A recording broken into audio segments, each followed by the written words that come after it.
Hey everybody, it's Jason Blaha here, and I thought I would sit down and do a video for you guys and gals. Sip of water, get my beautiful radio voice going. All right, I did a video earlier this morning about muscle imbalances from deadlifts. You know, people had asked different questions about muscle imbalances there. And I thought I would bring up one of the really common ones that's out there. People will say, hey, if you train with dumbbells, it will correct unilateral, that's left to right, muscle imbalances. That's a very common thing that people say, but it's not actually true. It's not actually true for a number of reasons. And I'm going to jump into a minute explaining that muscle imbalances are not even created the way that people think they are, and they're not always an issue of concern, okay?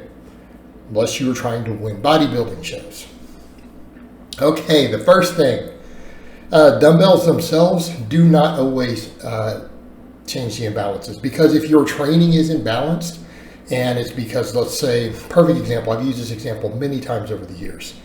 Some people say, well, my benching is imbalanced, so if I use dumbbells, it will force the weight to be equal on both sides.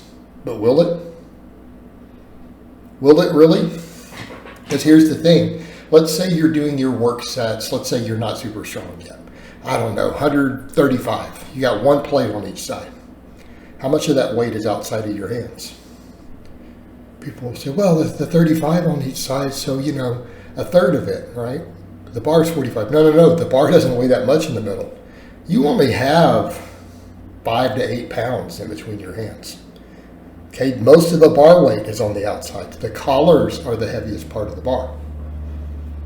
A lot of people don't always know that, but look in terms of the metal that's there. Right, the collars usually weigh more than the bar in the middle. So even with the barbell, most of the weight is outside of your hands. Then you're adding plates. You're already biased to the outside. Okay. Ooh.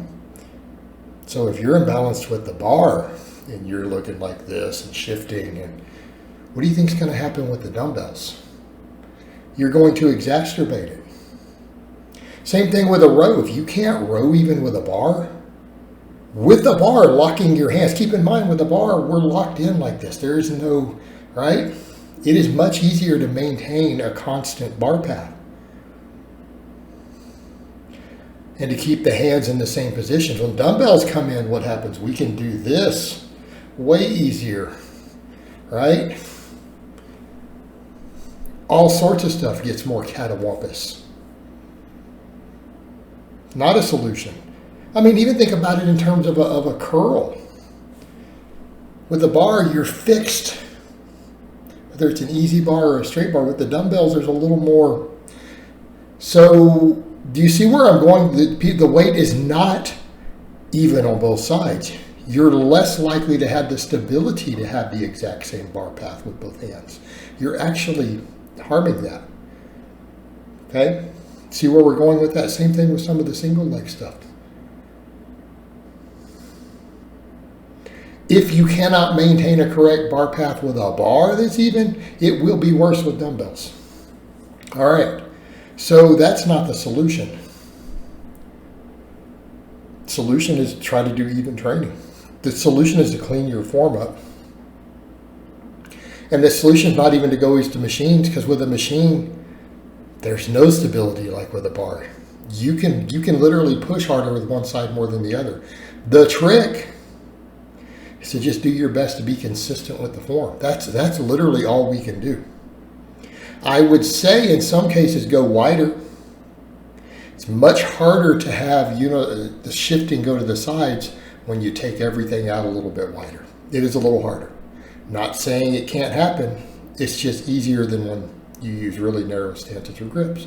To some extent, to a limited extent. Okay? Just because of the angles involved. All right, but here's the other thing. We're imbalanced already.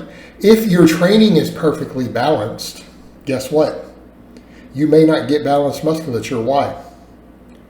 Our tendons and our skeletons are not symmetrical in humans. As I said in the other video, every single one of us, if you go have it measured with a sophisticated equipment, your arm, every one of you probably have an arm and a leg that is a centimeter longer than the other. What does that do to your training balance? That throws it off automatically. Every one of you probably have hip and shoulder angles that are not symmetric, especially the hips.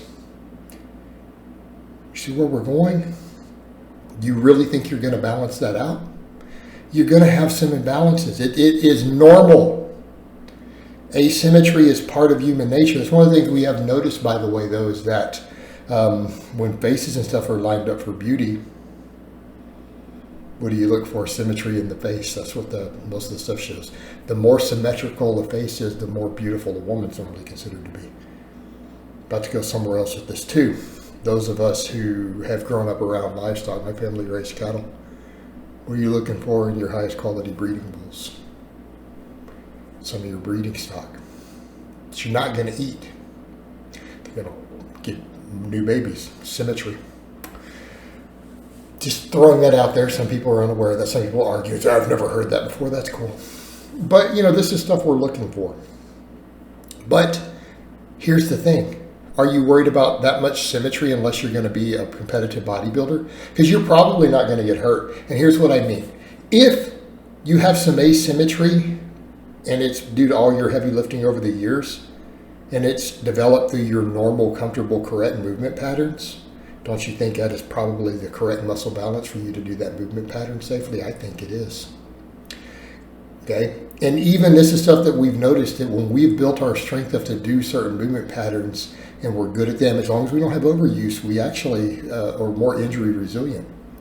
Perfect example, people who deadlift with a round back, who build their strength up completely with the round back, and then they pull from the bottom of the round back. Even I'm talking world-class level power lifters. Their back injury risk is actually very, very low. And I'm not telling people to use bad form, mind you. Just understand that bad form depends on a lot of factors. Bad form to the trained eye might not be what you see as bad form. Okay. Form does vary a lot based upon individual structures, what you're doing. But your body will acclimate and build around what it is that you're doing. Okay, so if you're really worried about asymmetry, what's the best thing you can do? Do a variety of different muscle angles, right? So if you're worried about asymmetry in the front delts and the pecs, you should probably use multiple exercises to build your front delts and pecs. Don't rely entirely on the bench press or entirely on the dumbbell bench. You should probably use several different exercises. Use several different grips on stuff, right? Different pulls, different rows, different vertical, horizontal pulls. There's a reason bodybuilders do a lot of that stuff. It actually can help balance the symmetry over time, and because you're just maximally developing everything, that can help.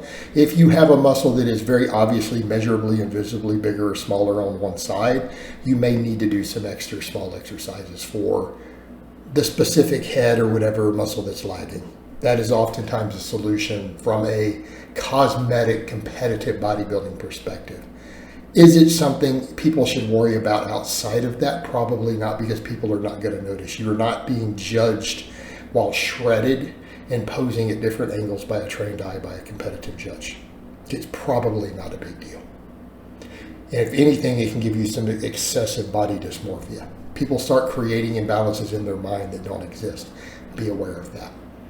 All right, guys, but that's really all I have to say on that today. I hope it's been informative, and I'll talk to you guys next time.